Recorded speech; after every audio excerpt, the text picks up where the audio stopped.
Look at these peas. They're living under one shelf, all together friendly. So then, why do countries on Earth live as one single pea under one shelf when they can merge up and become a huge family? So if you have never thought of this term before, then you're very lucky to have your tour guide Omina here. Because now we're gonna travel into this topic. What if world was a single country? But first of all, I would like to explain why do we need a single country? And what would happen if we merge up? Let me explain the process neatly. So if we became a single country, we will have one president who will be elected internationally.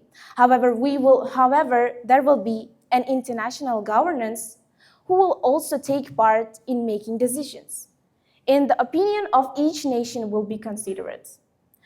When it comes to the reason why do we need a single country, is that it's going to be the solution for malnutrition, which is taking place in many developing and underdeveloped countries.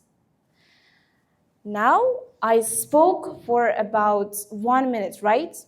And unfortunately, in this 1 minute, about 11 people died in countries like Africa, Nigeria, Sudan, Yemen, and Afghanistan. And these are not the only countries where people suffer from hunger. The reason why they suffer is they just live in poor countries with no rich underground resources. So if we could make it happen and become a huge family, we could share underground resources equally. And in this case, all of us will receive equal opportunities. Not only the country that has underground resources would benefit, but all of us would receive these opportunities and can have better balance of quality of life across the globe. Another beneficial side that one country term offers is that the acts of war could be eliminated. Because if we live as single country, we will be like brothers and sisters. And we will know that no other stranger peas are attacking our shelf. And thus, we will not fight over a shelf like Palestinian and Jewish peas are doing, as you can see. And instead of investing money in arms race and putting money on wars, we could invest this money in exploring sea and space, which would contribute to global development. And finally, the most important part of my idea is that if we have one global constitution, each human being in this country, in the earth, would receive same rights. What I mean by this is that people in different countries have different rights. Let's take Afghanistan as an example. In Afghanistan, girls are forced to get married at a very early ages.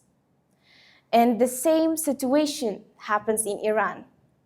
In Iran, legal age for marriage for girls is 13. And some girls can even marry at even younger ages with the consent of their fathers. There is a woman called Zarqa Yaftali. She has been forced to get married at 13 and got divorced. When it comes to divorcing, men can initiate divorce easily, but women need to meet specific legal criteria in order to obtain divorce. And they often face with significant obstacles during the process.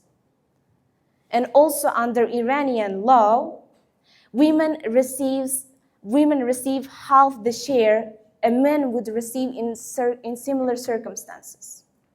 This means women may receive less property when a family member passes away.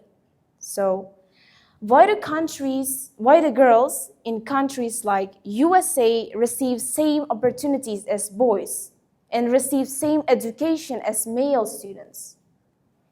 The answer is obvious. It's because of their constitution that allows everyone to be equally privileged. So if we could make it happen and become a huge family, girls in countries that I mentioned earlier could also receive their rights. But yes, there may be much to lose, be that education, language, culture, tradition. Even privacy is to be lost living under single country rule. Yet, it's still the choice of each human being, whether they want to live in peace or in peace. Thank you for your attention.